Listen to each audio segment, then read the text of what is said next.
Hello बच्चों, क्या हाल चाल। मैं अनुराग खरे और ये आपका अपना चैनल अपना पढ़ाई अड्डा। आज हम लोग शुरू करने जा रहे हैं CBSE class 11th physics chapter 1 physical world and measurement. ठीक है, CBSE में चैप्टर 1 दिया हुआ है फिज़िकल वर्ल्ड, चैप्टर 2 दिया हुआ है मेजरमेंट। लेकिन फिज़िकल वर्ल्ड में ऐसा कुछ है नहीं जिसको चैप्टर 1 के तरीके से डील किया जाए, इसलिए हम लोग फिजिकल वर्ल्ड और मेजरमेंट इन दोनों ही टॉपिक को एक साथ डील करेंगे एज अ चैप्टर 1। ठीक है, तो सबसे पहले हम लोग ये समझते हैं कि फिजिकल वर्ल्ड है क्या। देखो, फिजिकल वर्ल्ड का मतलब है हमारे चारों तरफ की जो सराउंडिंग है, नेचर, जो हमारे चारों तरफ सराउंडिंग है, जो नेचर है, that is called physical world. ठीक है, नेचर अपने खुद के कुछ रूल्स फॉलो करती है, अपने खुद के कुछ लॉज फॉलो करती है। जब हम ह्यूमंस उन लॉज को समझने की कोशिश करते हैं तो ये समझ कहलाती है स्टडी ऑफ फिजिक्स। ठीक है, जब नेचर के लॉज को ह्यूमंस समझते हैं, पढ़ते हैं, तो वो स्टडी कहलाती है फिजिक्स। फिजिकल वर्ल्ड की स्टडी ही फिजिक्स। ठीक है, फॉर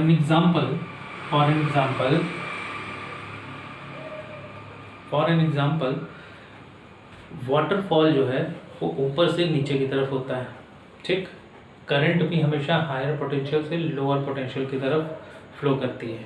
क्या कभी आपने ऐसा देखा है कि करंट लोअर पोटेंशियल से हायर पोटेंशियल की तरफ फ्लो करे, या कभी आपने ऐसा देखा है कि पानी नीचे से ऊपर की तरफ फ्लो करे?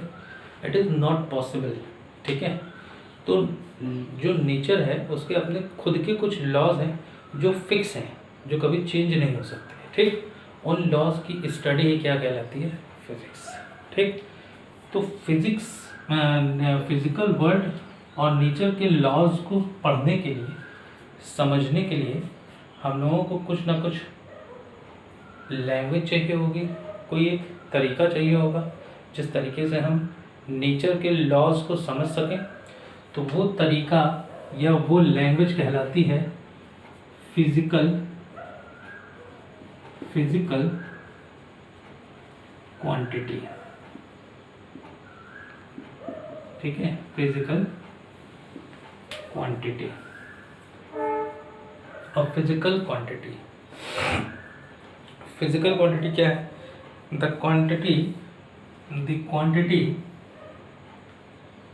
which can be the quantity which can be measured by an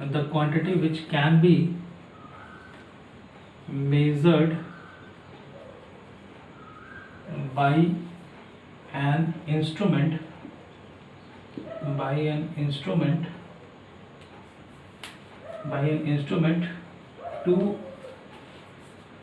to describe the law of nature, ठीक है, फिजिकल क्वांटिटी क्या कहलाती है? The quantity which can be measured by an instrument to describe the law of nature is called physical quantity. और physical quantity represent कैसे होती है? Physical quantity is equals to n into u. n क्या है? कोई ना कोई एक न्यूमेरिकल वैल्यू होगी, ये,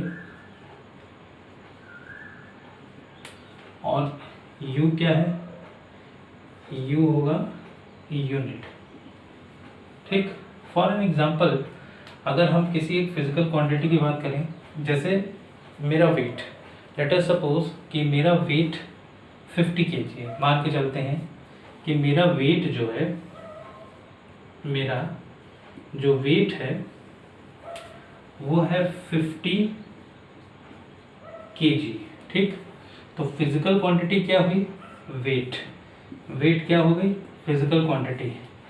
और फिजिकल क्वांटिटी रिप्रेजेंट कैसे हुई है? 50 kg। 50 में ये 50 क्या है? देखो ये 50 kg क्या है?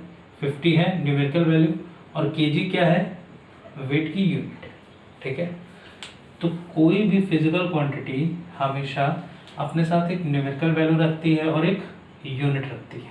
ठीक, फॉर एन एग्जांपल वेट, जिसमें न्यूमेरिकल वैल्यू है 50 और जिसकी यूनिट है केजी। ठीक है, तो ये क्लियर हो गया कि फिजिकल क्वांटिटी क्या होती है। फिजिकल क्वांटिटी वो क्वांटिटी है जो किसी ना किसी इंस्ट्रूमेंट से मेजर की जा सके। ठीक है, और वो क्या बताती है, नेचर के लॉ को डिस्क्राइब करती है। जैसे वेट क्या है, वेट को हम लोग कैसे मेजर करते हैं, किसी एक इंस्ट्रूमेंट से मेजर करते हैं, और वो इंस्ट्रूमेंट क्या होता है, वेइंग मशीन। अगर हमें अपना वेट मेजर करना है तो हम क्या करेंगे, वेइंग मशीन पे खड़े हो जाएंगे और वो वेइंग मशीन क्या करेगी, मेरे वेट को मेजर करके हमें बता देगी। ठीक, और वो वेइंग मशीन किस पे वर्क करेगी, नेचर के लॉ पे। क्यों, क्योंकि जो वेइंग मशीन होती है वो एक्चुअली मास इनटू जी, ग्रेविटेशनल पुल को मेजर करके बताती है। तो जो वेट होता है वो होता है, वेट जो होता है वो होता है मास इनटू ग्रेविटेशन। ये सारी चीजें तो आप लोग 10th में पढ़ चुके हो। ठीक है, तो मास इनटू ग्रेविटी ये क्या है, एक नेचर का लॉ है। नेचर का लॉ क्या है कि कोई भी ऑब्जेक्ट जिसके पास कोई मास होगा उसको ग्रेविटी अपनी तरफ mg फोर्स से पुल करेगी, और वो पुल ही क्या होता है, वेट, जिसको वेइंग मशीन मेजर करती है। ठीक है, तो फिजिकल क्वांटिटी समझ में आई। चलिए अब हम लोग डिस्कस करते हैं types of physical quantity. Types of physical quantity, physical quantity के कितने टाइप्स होते हैं। ठीक है, तो एक्चुअली जो फिजिकल क्वांटिटी है, फिजिकल क्वांटिटी, ठीक है, फिजिकल क्वांटिटी को 3 तरीके से क्लासिफाई किया जा सकता है। 3 तरीके से क्लासिफाई किया जा सकता है। पहला होता है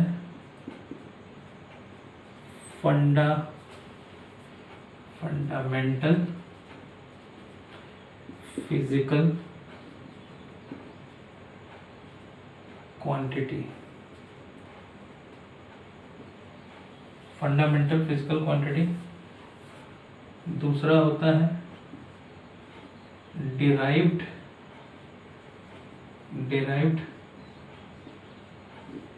फिजिकल क्वांटिटी, और तीसरा होता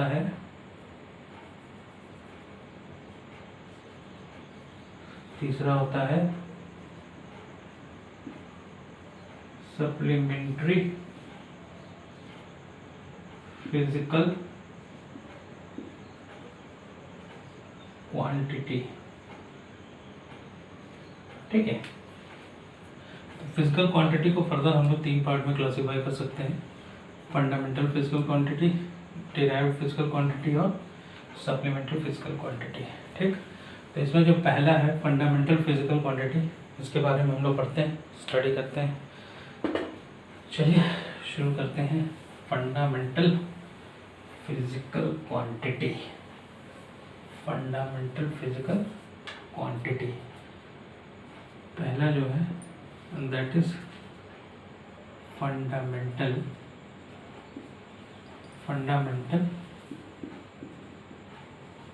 फिजिकल क्वांटिटी। ठीक है,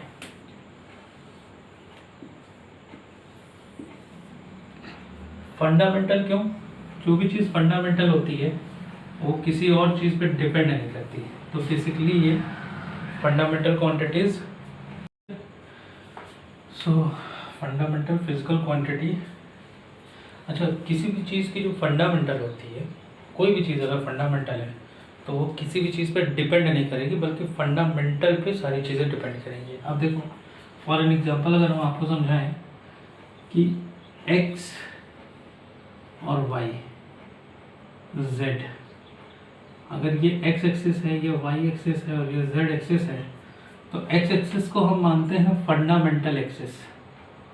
ठीक है, फंडामेंटल एक्सिस, मतलब वाई एक्सिस और जेड एक्सिस एक्स पे डिपेंड करती हैं, ना कि एक्स एक्सिस वाई और जेड पे डिपेंड करता है। मतलब जो भी क्वांटिटी फंडामेंटल होती है वो किसी अदर क्वांटिटी पे डिपेंड नहीं करती, ठीक है। बाकी की क्वांटिटीज फंडामेंटल क्वांटिटी पे डिपेंड करती है। क्लियर? सो फंडामेंटल फिजिकल क्वांटिटी क्या है? जो किसी भी चीज़ पे डिपेंड ना करे। और ऐसी 7 क्वांटिटीज होती हैं जिनको फंडामेंटल माना गया है फिजिक्स में। इसमें से पहला है लेंथ, ठीक। लेंथ इसको रिप्रेजेंट करते हैं एल से, और इसकी यूनिट होती है मीटर, ठीक है। इसकी यूनिट होती है मीटर,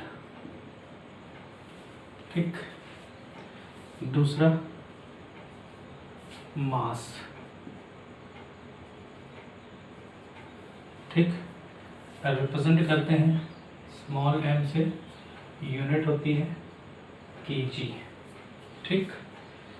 तीसरा होता है टाइम, रिप्रेजेंट करते हैं t से, यूनिट होती है सेकेंड, ठीक।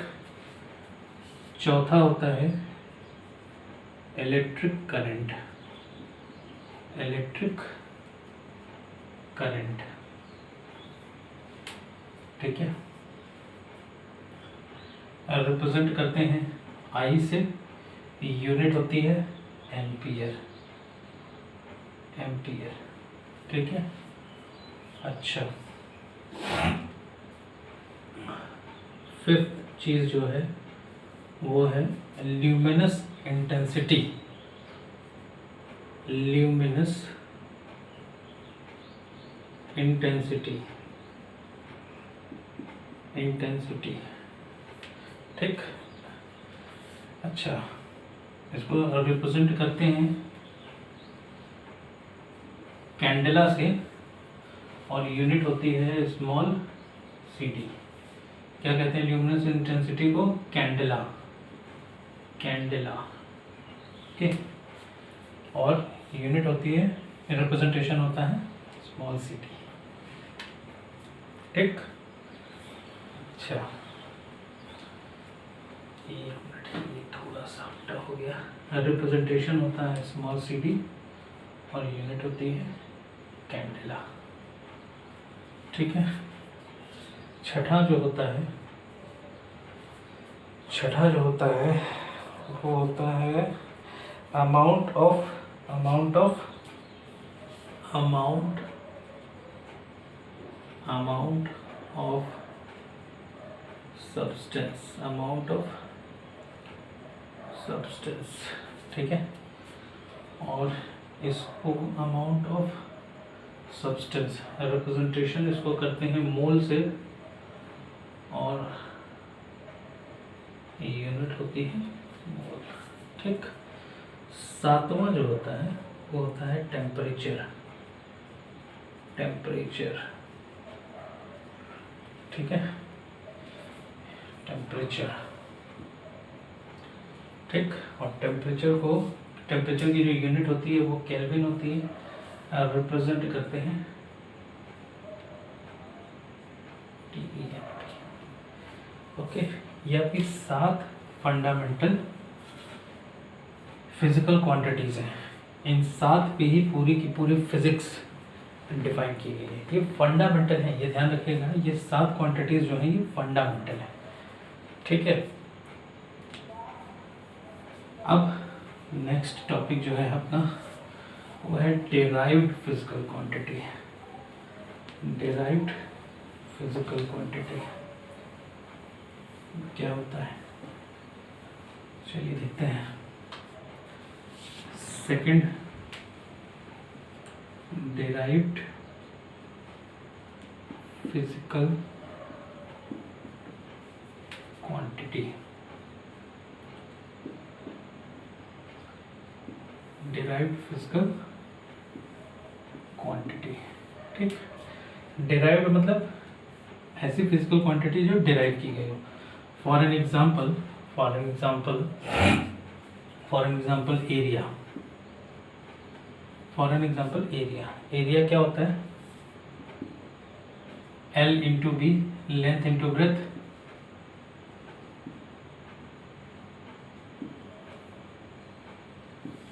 ठीक, लेंथ इंटू ब्रेथ। लेंथ क्या होगी? मीटर में, ब्रेथ क्या होगी? मीटर में। तो ये क्या बन गई?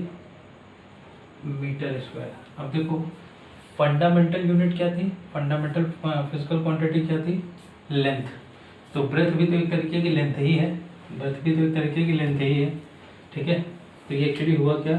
Length into length, that is length square, ठीक है। और लेंथ की यूनिट होती है मीटर, तो metre into metre, that is metre square, ठीक। तो ये क्या हुआ? फंडामेंटल यूनिट से, फंडामेंटल जो क्वांटिटी थी, उस फंडामेंटल क्वांटिटी से हमने एरिया की क्वांटिटी को डिफाइन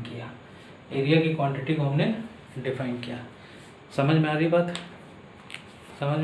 इसका मतलब क्या है कि एरिया जो है ये डिराइव्ड फिजिकल क्वांटिटी है, ना कि फंडामेंटल, ठीक। दूसरी बात करें, दूसरा एग्जांपल लें। एरिया के बाद अगर हम लोग वॉल्यूम की बात कर लें, तो वॉल्यूम क्या हो जाएगा? L into B into H, length into breadth into height.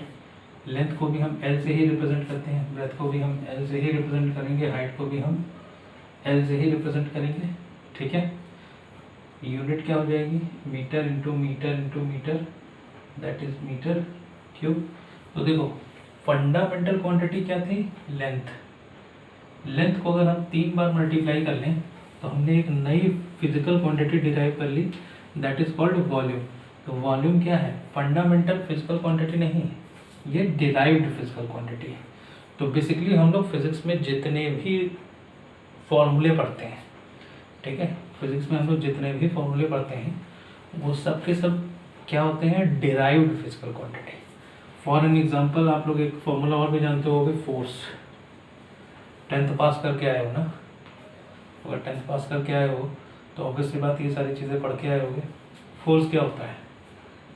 मास इंटू एक्सेलरेशन, ठीक है, मास इंटू एक्सेलरेशन। मास क्या है? फंडामेंटल क्वांटिटी, जिसको हम लोग रिप्रेजेंट किससे करते थे? m से। एक्सेलरेशन क्या होता है? Rate of change of velocity, मतलब v2 minus v1 upon t2 minus t1, ठीक, या dv/dt, ठीक। चलो अभी आप लोग 10th से जस्ट 11th में आए तो अभी dv/dt की बात नहीं करते हैं। Final minus initial upon final minus initial, ठीक। Rate of change of velocity with respect to time, that is called your acceleration, ठीक। तो देखो वेलोसिटी क्या होती है? Change in displacement, rate of change of displacement is called velocity. मतलब x2 minus x1 upon t2 minus t1, ये क्या होगी? वेलोसिटी। और फिर से divided by t2 minus t1 अगर कर दें तो ये क्या हो गया? एक्सेलरेशन। तो देखो मास की जो बेसिक यूनिट होती है वो होती है केजी। मास की जो बेसिक यूनिट होती है वो होती है केजी इंटू जो डिस्प्लेसमेंट है, डिस्प्लेसमेंट को हम मेजर किस में करेंगे? लेंथ में।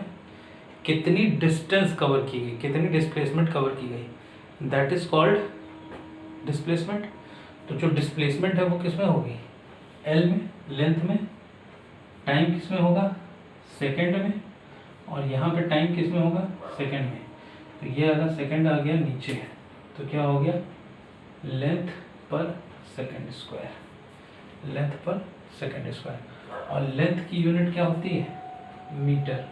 तो मीटर पर सेकेंड स्क्वायर। ये हम लोग जानते भी हैं कि एक्सेलरेशन की जो यूनिट होती है वो मीटर पर सेकेंड स्क्वायर होती है। तो ये बेसिकली क्या था? एक्सेलरेशन ही तो था, जिसकी यूनिट क्या आ गई? मीटर पर सेकेंड स्क्वायर, तो केजी इंटू मीटर पर सेकेंड स्क्वायर। तो देखो जो फोर्स है वो भी क्या है, एक, ठीक है। So mass into acceleration is equal to force.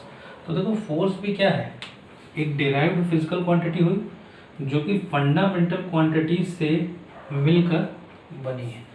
तो एक तरीके का रूल ही समझ लो कि फिजिक्स में जितने भी फॉर्मूले पढ़ोगे, जितने भी आने वाले चैप्टर्स में जितने भी फॉर्मूले पढ़ोगे, वो सब की सब एक्चुअली तुम्हारी डिराइव्ड फिजिकल क्वांटिटी होंगी, ना कि फंडामेंटल। हाँ, कुछ फंडामेंटल भी होंगी, जैसे हम लोग करंट इलेक्ट्रिसिटी पढ़ेंगे तो उसमें जो इलेक्ट्रिक करंट होगी वो तुम्हारी फंडामेंटल क्वांटिटी होगी।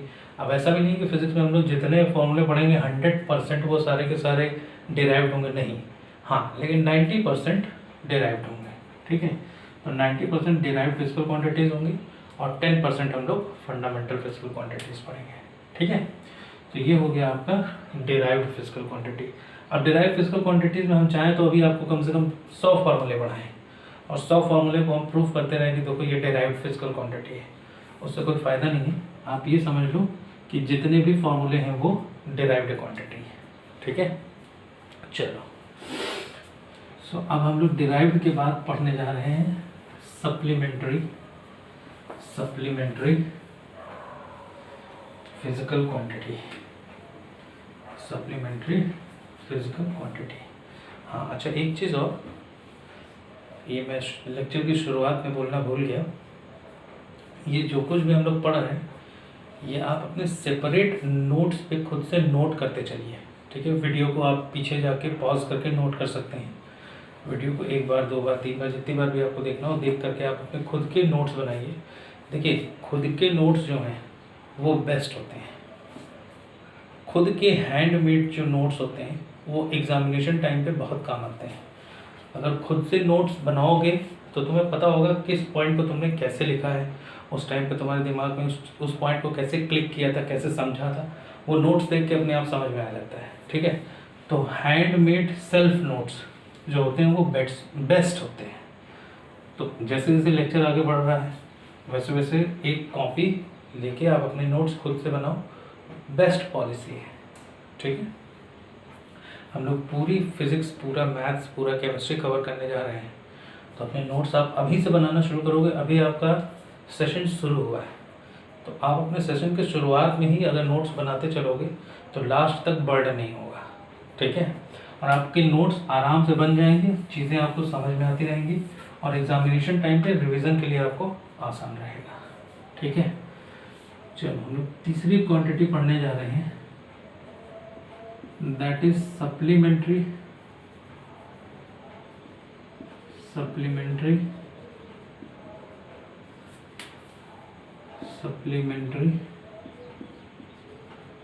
फिजिकल क्वांटिटी, ठीक है। Supplementary physical quantity. अब ये जो सप्लीमेंट्री फिजिकल क्वांटिटी होती है ये भी 2 तरीके की होती हैं। एक होता है प्लेन एंगल, एक होता है प्लेन एंगल, और एक होता है सॉलिड एंगल। एक होता है सॉलिड एंगल, ठीक है। एक होता है प्लेन एंगल और एक होता है सॉलिड एंगल। अब जो प्लेन एंगल होता है या सिंपली जो एंगल होता है इसकी बात हम लोग कर लेते हैं। प्लेन एंगल क्या होता है, सॉलिड एंगल क्या होता है। प्लेन एंगल और सॉलिड एंगल क्या होता है, देखो plane angle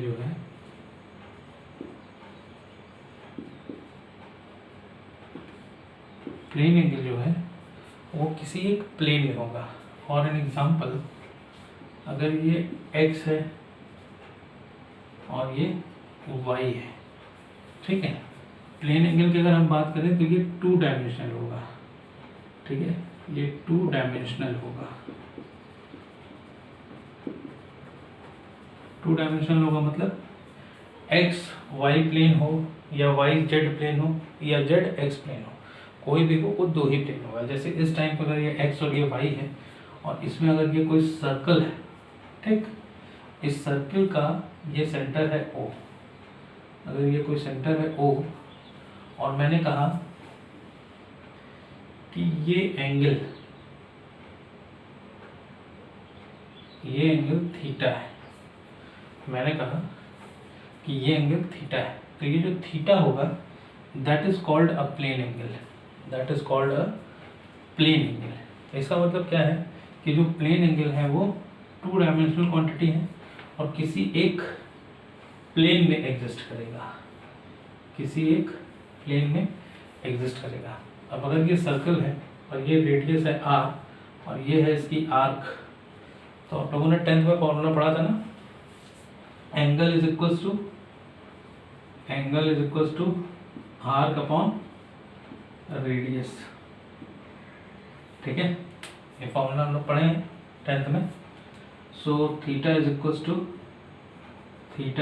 two arc upon radius, arc upon radius.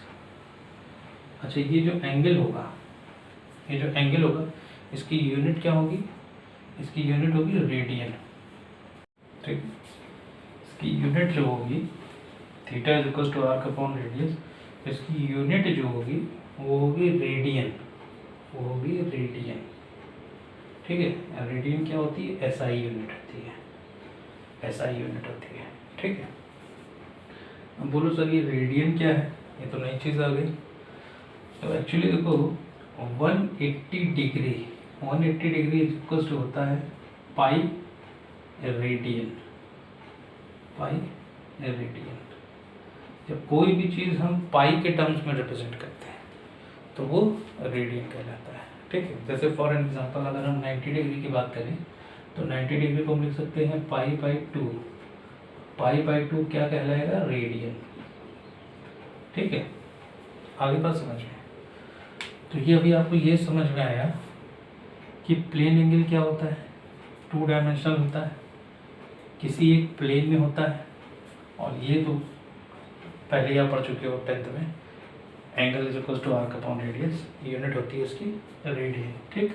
Next अभी हम लोग करने जा रहे हैं सॉलिड एंगल। ये चीज़ आप थोड़ी नहीं समझोगे, नया है, ये नई चीज़ समझने जा रहे हो तो थोड़ा सा अटेंशन देना है यहाँ पे, ठीक है। चलो अभी हम लोग करने जा रहे हैं सॉलिड एंगल।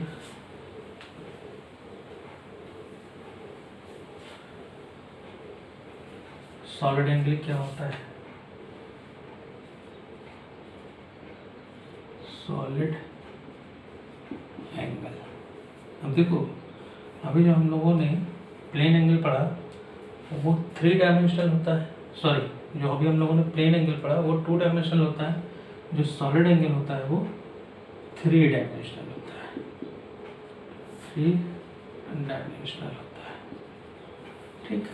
अब अगर 3 डायमेंशनल होता है इसका मतलब क्या कि इसमें एक्स एक्सिस भी इन्वॉल्व होगी, वाई एक्सिस भी इन्वॉल्व होगी और जेड एक्सिस भी इन्वॉल्व होगी। अब 3 डायमेंशनल कोई भी फिगर जान लो, 10th आप लोग पढ़ के आ रहे हो तो अभी आप लोगों ने मैथमेटिक्स में बहुत सारे क्वेश्चंस किए होंगे, कोन है और फ्रस्टम है, और इस बार तो फ्रस्टम आप लोगों के सिलेबस से डिलीटेड था, लास्ट ईयर फ्रस्टम हट गया था, लेकिन कोन आप लोगों ने पढ़ा है, ठीक है। तो कोन क्या होता है, एक 3 डायमेंशन फिगर होता है, ये होता है कोन।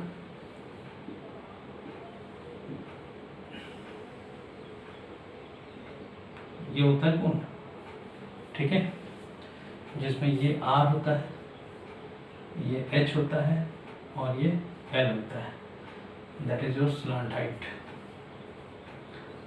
ठीक। 10th पढ़ के आए, ये सारी चीज़ें आप लोगों को पता होंगी, ठीक है।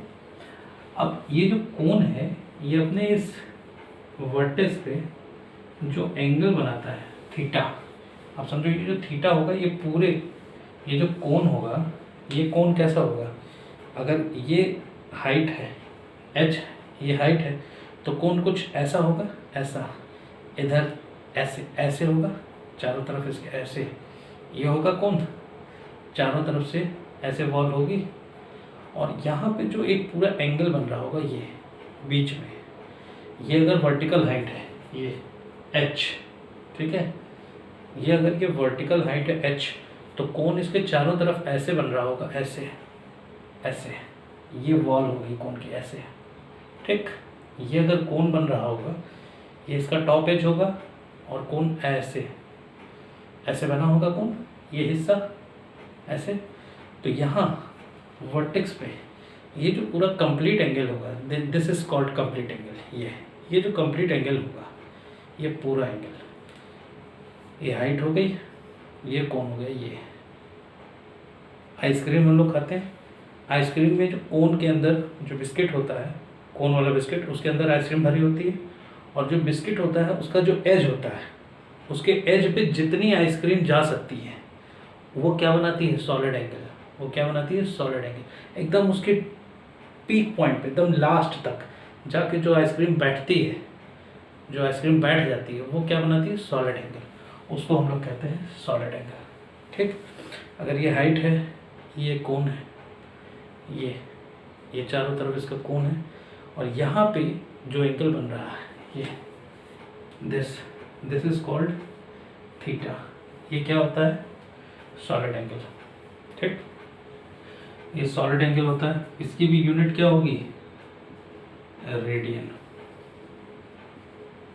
इसकी भी यूनिट क्या होगी, रेडियन। अगर सॉलिड एंगल समझ में नहीं आया, अभी कोई कंफ्यूजन है, वैसे मैंने एक्सप्लेन करने की पूरी कोशिश की है कि अगर ये एच है, ये चारों तरफ से ये वॉल है, ये एंगल जो बन रहा है that is called your solid angle, ठीक। अगर ये समझ में नहीं आया तो अभी आगे जब लेक्चर में हम लोगों के टॉपिक में इन्वॉल्व हुआ सॉलिड एंगल, तब आपको वो ज़्यादा अच्छे से क्लियर हो जाएगा, ठीक है। तो अभी सिर्फ इतना जान लो कि सॉलिड एंगल जो होता है वो 3 डायमेंशनल होता है, और इसकी यूनिट जो होती है वो रेडियन होती है, ठीक है। तो यहाँ पे आपकी फिजिकल वर्ड और आपका फिजिकल क्वांटिटी ख़त्म होता है। नेक्स्ट टॉपिक अपना बनता है डायमेंशन। नेक्स्ट टॉपिक अपना बनता है डायमेंशन, जो कि हम लोग अपने नेक्स्ट वीडियो में कवर करेंगे। तब तक पढ़ाई करते रहिए, खुश रहिए, हेल्दी रहिए, और stay at home. Thank you.